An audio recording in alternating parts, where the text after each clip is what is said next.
हाँ श्वेता जी, आपने यही बोला ना कि एज फैक्टर हमें प्रॉब्लम देता है, राइट?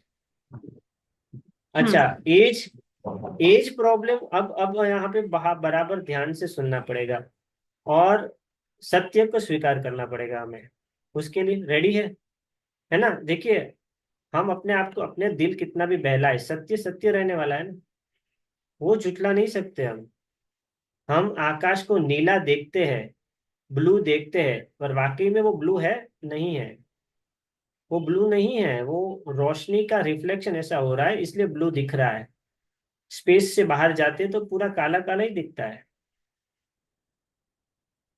तो सत्य, अब हमें सत्य सुनने के लिए ये तैयार होना पड़ेगा कि हर एज के साथ हमारे माइंड में एक स्टोरी बनती है, एक्सपेक्टेशंस, और मतलब लाइफ से एक्सपेक्टेशंस की एक स्टोरी बनती है। जैसे मान लीजिए कोई बच्चा है जो गर्भ धारण के समय ही चला जाता है, तो उसका दुख कितना होगा। अगर 2-3 दिन का है और चला जाता है तो उस बच्चे का दुख कितना होगा। अगर 2 साल का है और चला जाता है तो उसका दुख कितना होगा। जितना समय हमारे साथ वो इंसान रहा, उतना दुख हमारा ज्यादा होगा। ठीक है। अब वो पार्ट कौन सा है कि जैसे जो लोग बच्चे 22 साल से ऊपर हो गए, 20 से 30 साल के बीच में अगर उनके साथ कोई हादसा हुआ और डेथ हुई, तो भी स्वीकारना मुश्किल है। क्यों? क्योंकि भाई वो अपनी प्राइम, जीवन के प्राइम उसमें आया था, जिसके मतलब बोलते हैं ना कि एकदम मतलब जो जवानी के उस पे आ गए थे। और मतलब माँ बाप ने पाला पोसा बड़ा किया, अब माँ बाप सपने देख रहे थे उससे रिलेटेड कि ये हमारे बुढ़ापे का सहारा बनेगा, और चला गया। तो अब ये दुख, ये और अलग तरह का दुख हो गया। ये दुख अलग हो गया पूरा। तो अब ऐसा होता है कि जो छोटी एज के बच्चे, जो जो जिनकी डेथ होती है, उनका दुख भी अलग होता है। जैसे हमारे एक रिलेटिव के 4 या 5 साल का बच्चा एक्सपर्ट हो गया था, तो वो दुख 6 महीने में तुरंत उभर गए थे, 3-4 महीने में। और फिर उनका एक दूसरा बेटा या बेटी का जन्म हुआ तो पूरा दुख चला गया। अब बहुत जवान बच्चे जाते हैं तो उनको दुख जाता ही नहीं, क्योंकि जैसे जैसे बुढ़ापा बढ़ता है, वो दुख और बढ़ता जाता है, और याद आती है। अब यहाँ पे ये है कि एज मैटर नहीं कर रहा है। मैटर एक होता है अपना अटैचमेंट, और वो होगा और उसका दुख होगा ही होगा। इस दुख से कोई बच नहीं सकता। लेकिन उस अटैचमेंट के साथ एक जो हमारी एक एक्सपेक्टेशंस और जो हमारी स्टोरी बनती है हमारे माइंड के अंदर, वो स्टोरी हमें उसको दुख को ज्यादा या कम करती है। तो ये जो एज है ना, 12 से लेकर 16 एज तक, ये बड़ी भयंकर एज होती है। इसमें बच्चे बड़े भी हो जाते हैं, छोटे भी नहीं होते, और उनके सपने जागरूक होते हैं, हमारे सपने जागरूक होते हैं, तो हमारी एक सपनों की दुनिया बनी हुई होती है उनके साथ। और अगर उस उम्र में कुछ हो जाता है तो हमारा जीवन तितर बितर हो जाता है, क्योंकि हमारे सारे सपने जुड़े थे। पर फैक्ट ऑफ द लाइफ ये है कि जीवन और मृत्यु कभी किसी ने प्रिडिक्ट नहीं किया, कोई कर नहीं पाया। हम ऐसा कैसे कह सकते हैं कि इस उम्र में होना अच्छा है, इस उम्र में होना गलत है? ये तो हम अपने हिसाब से कह रहे हैं ना। सच्चाई के हिसाब से तो हम नहीं कह सकते कि अच्छा है या बुरा है। जिसको हम बुरा मान रहे, हो सकता है उसके लिए अच्छा हो, उसकी आगे की जर्नी बहुत अच्छी हो। और जिसको हम अच्छा मान रहे हैं, जब 80 साल के होने के बाद एक्सपायर्ड हुए, और हम बोल रहे हैं कि अच्छा हुआ, हो सकता है उनकी जर्नी आगे की अच्छी ना हो। तो हमने भगवान से बर्थ तो ले लिया है, पर डेथ लेने को तैयार नहीं है। ये हमारी कमजोरी कह दीजिए या अज्ञानता कह लीजिए, जो भी है, इसको मानना पड़ेगा कि हम एक तरफ तैयार है, दूसरी तरफ तैयार नहीं है। पर डेथ तो आने वाली है ना। ओशो क्या कहते थे कि तुम हर रोज मृत्यु की तरफ जा रहे हो। हर दिन तुम्हारा एक कदम मृत्यु की तरफ है। तुम जी नहीं रहे हो, तुम मरने की तैयारी कर रहे हो। तो तैयारी अच्छे से करो।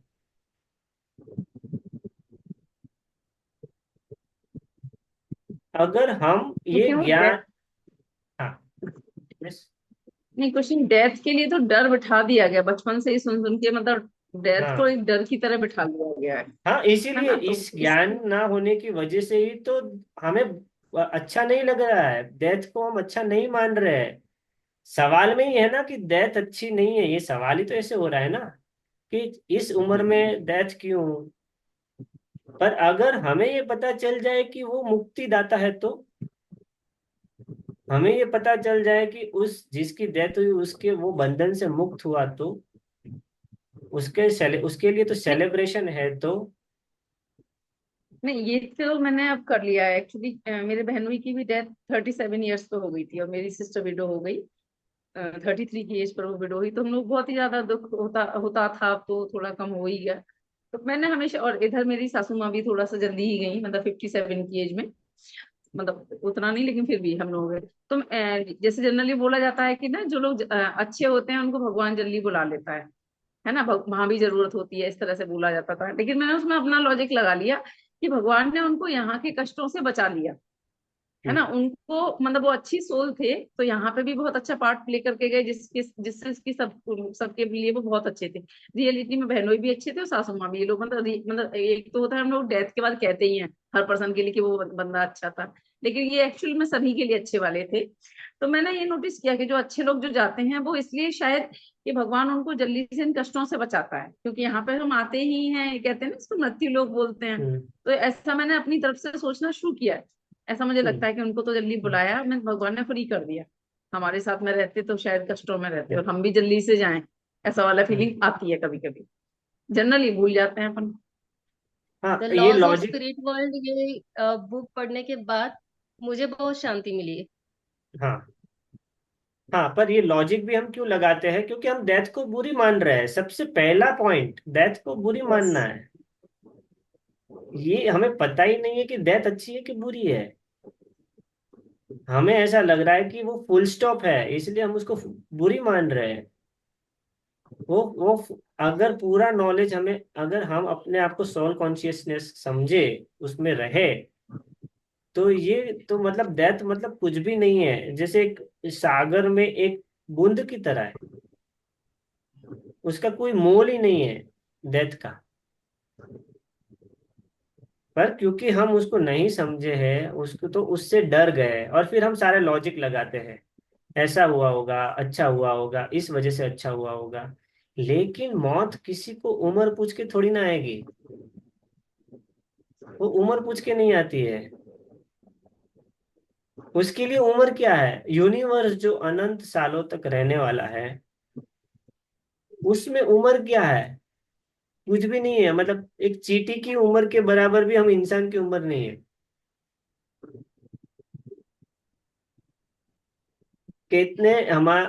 कितने ऐसे जीव है हमारी, जो हम एक सांस लेते ना, एक सांस ली और छोड़ी।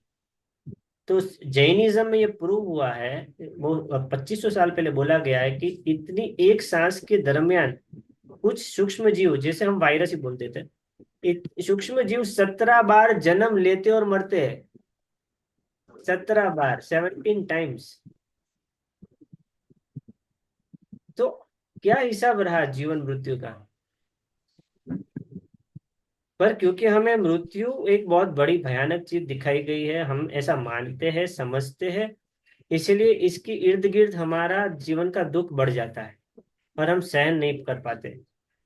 जैसे जैसे हम इसके बारे में ज्यादा समझते हैं कि ये बॉडी है जो डिसइंटीग्रेट होती है, पंच महाभूत में विलीन होती है, और कुछ भी नहीं होता, तो हमारा जो प्राण था, प्राण जो थी, प्राणमय कोश, वो शरीर से निकल जाता है। तो जैसे तो ये है, ये जब जैसे जैसे इस नॉलेज में दृढ़ता आती है, हमें मृत्यु का भय चला जाता है।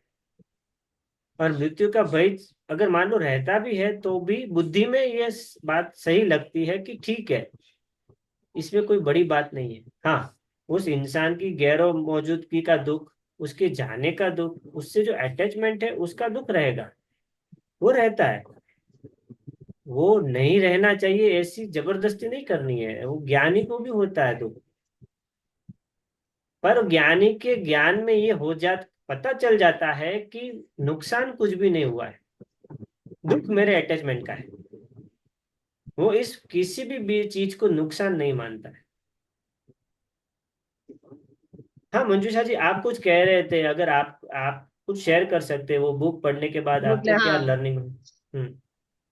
The laws of the spirit world ये बुक है खुर्शीद भावनगरी की। तो उनके दो बच्चे एक्सीडेंट में गए थे, और उसके बाद जो आकाशिक रिकॉर्ड या जो राइटिंग है उनके थ्रू वो सब बच्चों ने उन्हें उन्हों, उन्हों, उनको सब मैसेज दिए, और उस रिलेटेड उन्होंने वो बुक लिखी है। तो उसमें आफ्टर डेथ क्या।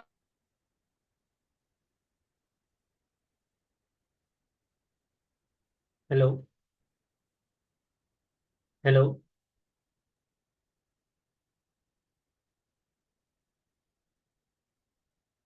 शायद मंजूषा जी का ऑडियो डिस्कनेक्ट हो गया।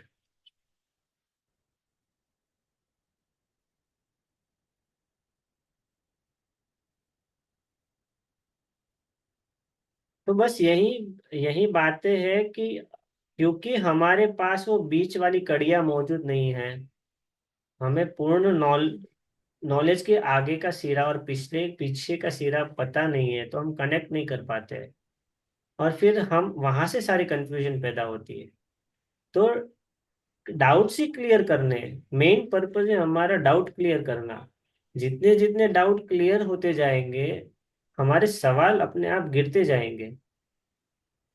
जैसे वो भगवान की बारे जो हम, भाई हमारा रिस्पॉन्सिबिलिटी क्या है, भगवान की रिस्पॉन्सिबिलिटी क्या है, अगर सब कुछ भगवान का है तो कैसे। तो इसको एक एग्जांपल के थ्रू समझते हैं। जैसे एक बिल्डिंग है, उसमें बहुत सारे फ्लैट्स है, और सारे फ्लैट होल्डर की इंडिविजुअल वाटर टैंक है, छोटी छोटी टैंक सबकी है। ठीक है। और वो टैंक खुद की टैंक से खुद का पानी यूज करते हैं।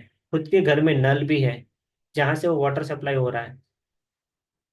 अब वो बोलेंगे कि कोई भी आके पूछता है कि आपका पानी कहाँ से आता है, कहाँ हमारी पर्सनल वाटर टैंक है, हम ही मैनेज करते हैं पानी, हमारी वाटर टैंक से ही पानी आता है। अगर उसके डिटेल में जाएंगे तो उन सबकी वाटर टैंक में पानी कहाँ से आता है, तो कि सोसाइटी की एक बड़ी टैंक है, जो कॉमन वाटर टैंक है, उसमें से सारी टैंकियों को पानी जाता है। और फिर हर एक को घर में नल भी दिया है, एक वाल्व भी दिया है, ताकि वो पानी लेना नहीं लेना उनकी स्वतंत्रता है, पानी को सप्लाई करना नहीं। तो ये पूरा जो सिस्टम है, नल से लेकर बड़ी टंकी तक का जो भी सिस्टम है, वो पूरी की पूरी वाटर मैनेजमेंट सिस्टम है। तो वो एक ही है, अलग नहीं है। ऊपर की टंकी से पानी छोटी टंकी में आता है, छोटी टंकी का पानी पाइप में आता है, पाइप का पानी नल में आता है। तो ये पूरा वाटर मैनेजमेंट का सिस्टम एक ही है। बोलने के लिए हम बोल सकते हैं कि भाई मेरी पानी की टंकी से मेरा पानी आता है, पर अल्टीमेटली तो वो बड़ी टंकी से ही आता है।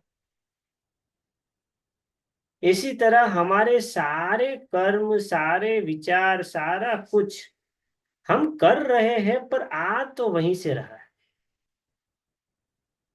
उसका जो भी फ्लो है, फोर्स है, जो सोर्स है, वो एक ही है, वहीं से आ रहा है। तो इसी को समझने के लिए हम उसको वापस, हम जो ये रिवर्स दे रहे हैं ना कि तू ही करता है, ते तू ही कर रहा है, वो हम क्यों कर रहे हैं, ताकि हम समझ पाए। पहले तो हम बोल रहे हैं, समझ नहीं रहे, पहले तो सिर्फ बोल रहे हैं, पर बोलते बोलते बोलते हम समझ पाए कि सच में ही वो वही करता है। और ये जो भगवान जिसको हम करता मान रहे हैं, वो कोई, हम अलग अलग भगवान को मान रहे हैं, पर वो कोई एक स्पेसिफिक रूप नहीं है। कोई कृष्ण को मान रहा है, कोई राम को मान रहा है, कोई शिव जी को मान रहा है, कोई महावीर स्वामी को मान रहा है, पर ये कोई स्पेसिफिक भगवान नहीं है। ये तो उनका वो जो उस समय में उनका वो जन्म था, उस समय में उनका अवतार था, उस समय की वो जो बॉडी थी उसको नाम मिला हुआ था। अब वो जिसको उन्होंने जिसको रियलाइज किया, या वो जिस सोर्स से बोल रहे थे, वो सोर्स भगवान है जो निराकार है। हम पूजते हैं आकार को, पर आकार के पीछे जो निराकार है वो भगवान है, और वो एक ही है, और वो सबका सोर्स है, और वही पूरी सृष्टि को चला रहा है। मतलब कोई भगवान नहीं है वो कोई रूप नहीं है, ये एक नियम है। भगवान भी कह सकते, एक नियम भी कह सकते हैं, और इस नियम से ही चल रहा है सब कुछ। और इसी नियम को हम भगवान मानते हैं, किसी एक रूप से बनते हैं और उसकी भक्ति करते हैं, ताकि हम उससे करीब आ सके, उसका आनंद ले सके।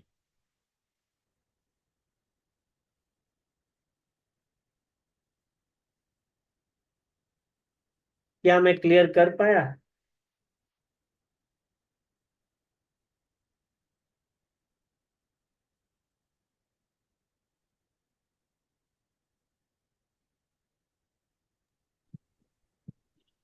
शायद अभी भी मुझे कुछ कंफ्यूजन रह गया है।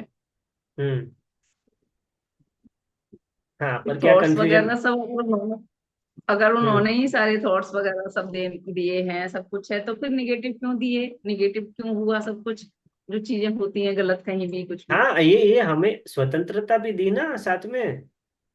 पानी का नल है ना हमारे घर पे, हम चाहे तो खोल सकते हैं, चाहे तो बंद रख सकते हैं। वो अच्छा स्वतंत्रता अच्छा। उसका हाँ। हिस्सा है, वो हम्म। उसी का हिस्सा है। और जब हम हाँ हायर वो नॉलेज में जनरली। जाते हैं, जब हम हायर नॉलेज में जाते हैं, तब वहां पॉजिटिव नेगेटिव नहीं रहता। देखिए, हम्म। हाँ, कुछ कुछ लोग अपनी मर्जी से जन्म लेते, मैंने ऐसा सुना है। मतलब एक संत जैसे महात्मा, अगर उनको अच्छे माँ बाप या अच्छे घर में जन्म लेना हो, तो वो हजारों हजार साल तक इंतजार कर सकते हैं। अब हम, अगर हमें हजार साल तक इंतजार करना पड़ा तो क्या हो जाएगा? अब वो जो हजार साल इंतजार करते हैं, वो चुटकी भर समय होता है उनके लिए। तो जब लॉज ऑफ, वहां के जो लॉज है वो अलग हो जाते हैं। तो 1,000 साल, कितने जन्म मृत्यु उनके सामने हुए, कितने लोग आए गए, तो भी उनको कुछ फर्क नहीं पड़ता। क्यों? क्योंकि उस दायरे में वो चीजें छोटी हो जाती है। तो नेगेटिव पॉजिटिव बहुत छोटी बात है, हमारे लिए बहुत बड़ी है, क्योंकि हमारे नेगेटिव से नेगेटिव होता है, पॉजिटिव से पॉजिटिव होता है, और हम रोज इस नेगेटिव पॉजिटिव में उलझ जाते हैं, जैसे एक बैटरी सेल, कभी उल्टा कभी सीधा। हाँ? तो उल्टा होगा तो नहीं चलेगा, सीधा होगा तो चलेगा। तो हम बैटरी सेल जैसे हो गए। लेकिन हायर नॉलेज में ये नेगेटिव पॉजिटिव नहीं होता, वहां पे बस होता है। और क्योंकि एक्सेप्टेंस है ना, दोनों का दोनों का सरेंडर है, दोनों का एक्सेप्टेंस है। तो वहां कोई ना नेगेटिव है ना कोई पॉजिटिव है, ना लाइफ है ना डेथ है। तो जो कुछ भी हो रहा है उससे ही हो रहा है, क्योंकि उसकी एनर्जी से हो रहा है। और जो हमें राइट्स दिए गए हैं, वो भी उसकी एनर्जी से मिले हुए हैं। हम थॉट्स कितना क्रिएट कर सकते हैं? जितनी हमारी बुद्धि चलती है उतना ही, उससे ज्यादा हम थॉट्स नहीं क्रिएट कर सकते। हम इस वर्ल्ड के बाहर कुछ भी नहीं सोच पाएंगे। जो नॉलेज हमारे दिमाग में है, उससे ज्यादा हम कुछ सोच ही नहीं सकते। तो हमारे थॉट्स भी इतने ही होंगे। तो उतना ही, जितना हमने एक्सपीरियंस किया उतने ही थॉट्स है। तो एक्सपीरियंस कहाँ से किया? भगवान की सृष्टि से। तो थॉट्स कहाँ से आए? भगवान की सृष्टि से। तो किसके थॉट्स है? भगवान के। और उसको चॉइस भी कैसे करेंगे? जो पहले से फीड है उसके बेस पे। तो वो कहाँ से आया? भगवान की सृष्टि से। तो चूज भी किसने करा? भगवान की सृष्टि ने चूज किया। हम बैठे बैठे सोचते हैं कि मैंने सही किया या गलत किया, बस ये प्रॉब्लम है।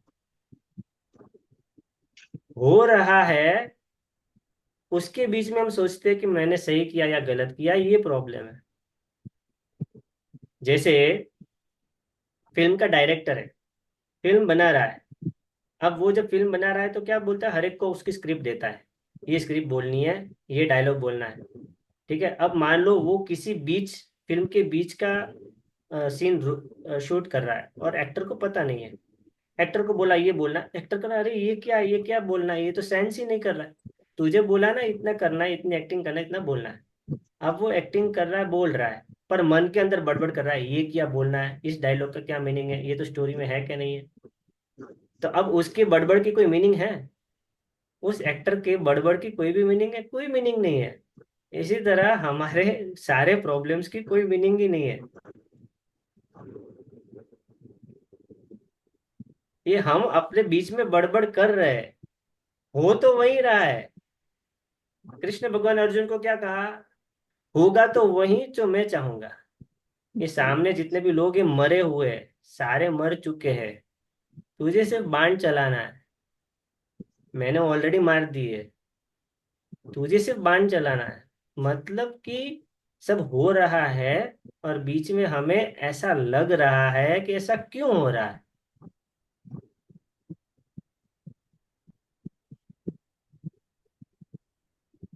तो बस इसी को मिटाना है। ये मेरे मन में जो हो रहा है कि ऐसा क्यों हो रहा है, इसी को मिटाना है, बाकी तो सब बराबर ही हो रहा है।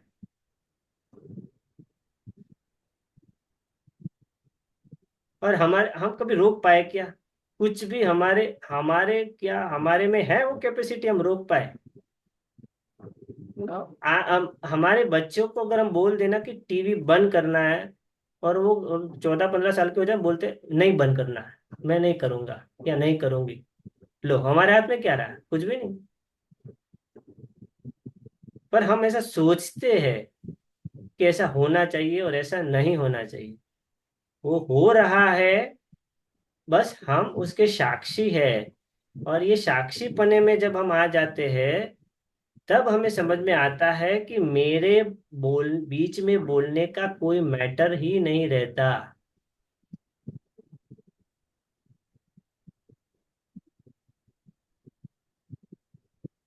फिर हमें बोलने की जरूरत भी नहीं पड़ेगी, तू जो करे वो सही। क्योंकि वो सही है। समझ में आ गया ना, सही है, फिर क्या बोलेंगे तू जो करे वो सही।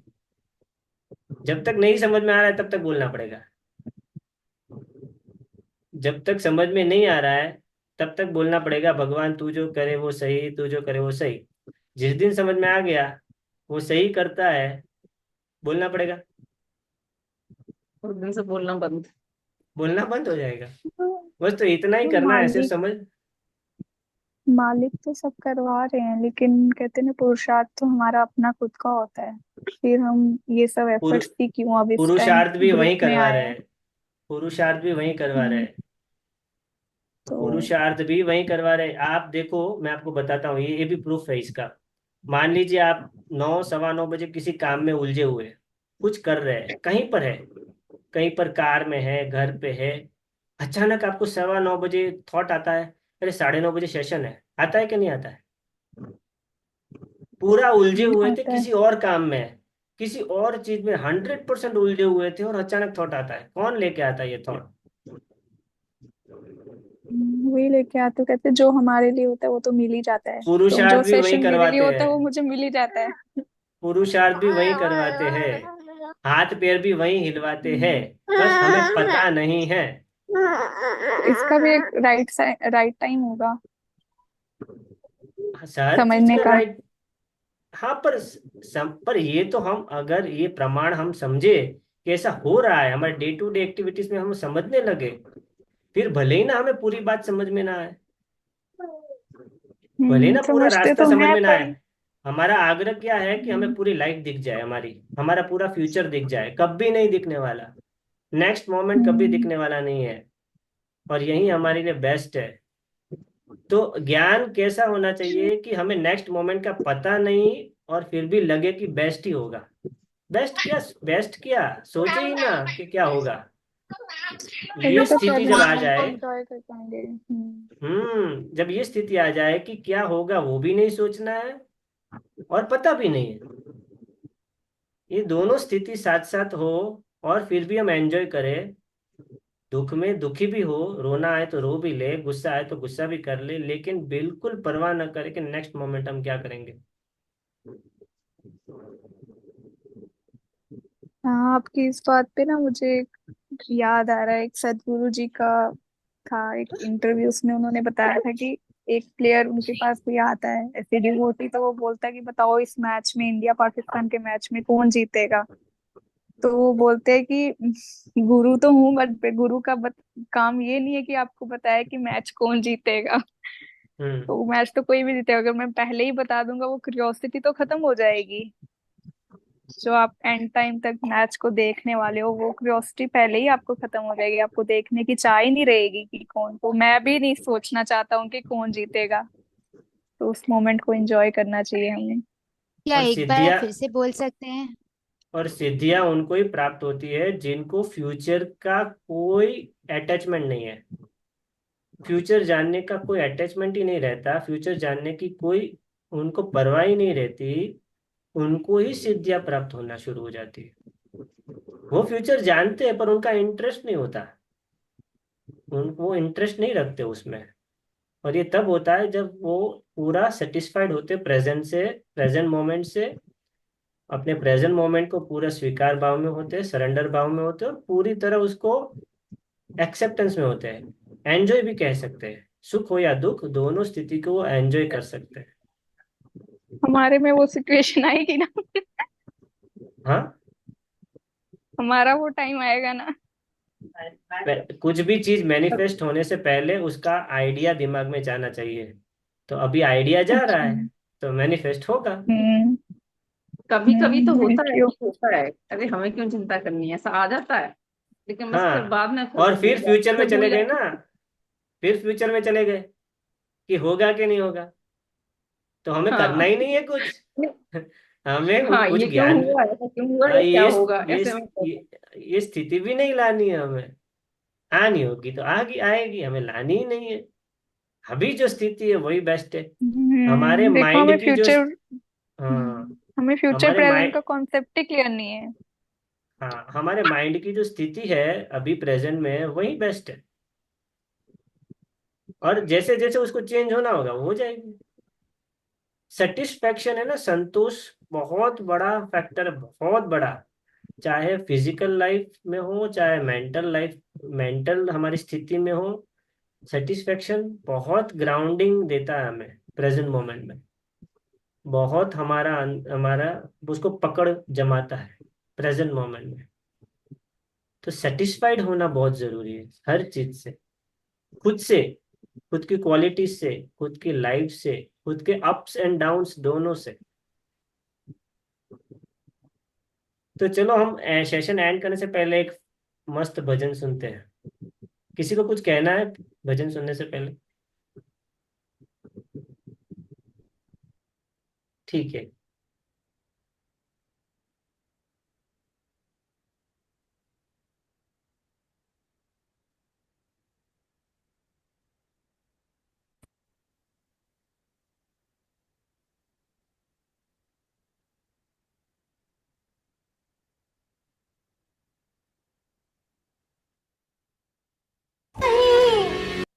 आंटी को हेलो बोलो।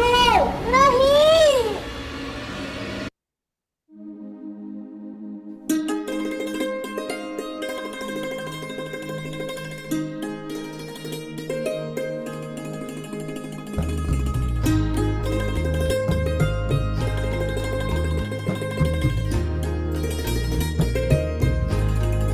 दिन महीने बरस हटाती हुई, बीच के फासले मिटाती हुई, दिल में क्या रूह में समाती हुई, जैसे जादू कोई जगाती हुई, सुबह की ताजगी के साथ हवा जैसे कलियों के पास आती है, उसकी आवाज ऐसे आती है, उसकी आवाज ऐसे आती है, उसकी आवाज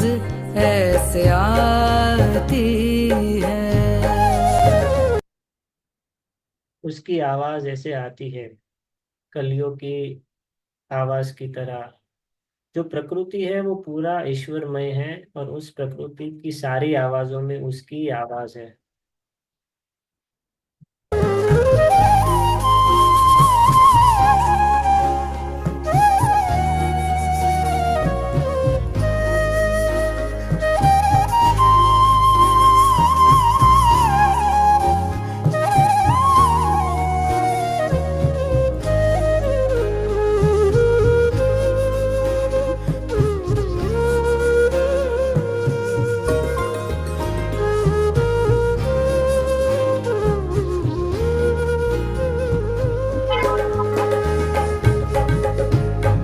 रात गहरी बिना किनारा हो, कोई साथी हो ना सहारा हो, ना कोई चांद ना सितारा हो, ना शहर का कोई इशारा हो, ना उम्मीदी के घुप अंधेरे में, जैसे एक शम्मा झिलमिलाती है, उसकी आवाज ऐसे आती है, उसकी आवाज ऐसे आती है, उसकी आवाज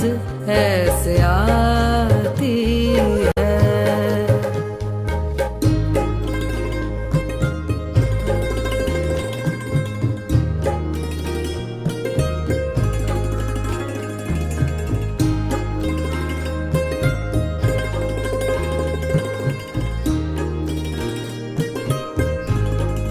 रोशनी सी है अब निगाहों में, घेर लेती है मुझको राहों में, खुद को पाती हूँ मैं पनाहों में, कैसा जादू है इसकी बाहों में, रंग और नूर सा छलकता है, जैसे दुनिया नई दिखाती है, उसकी आवाज ऐसे आती है, उसकी आवाज ऐसे आती है, उसकी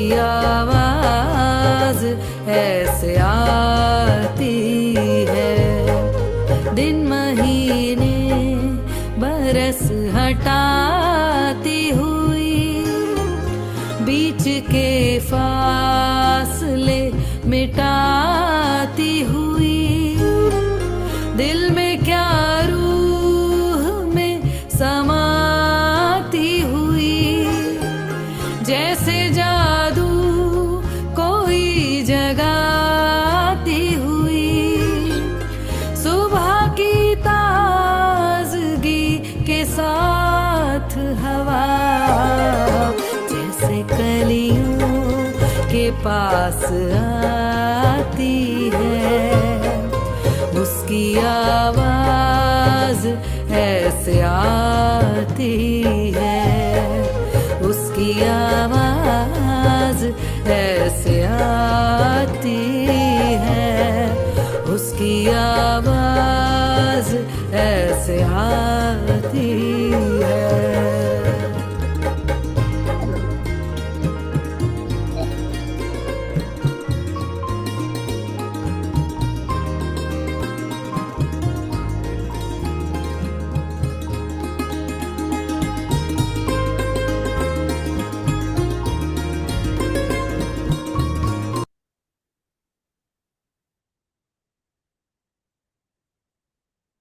So we end our session here.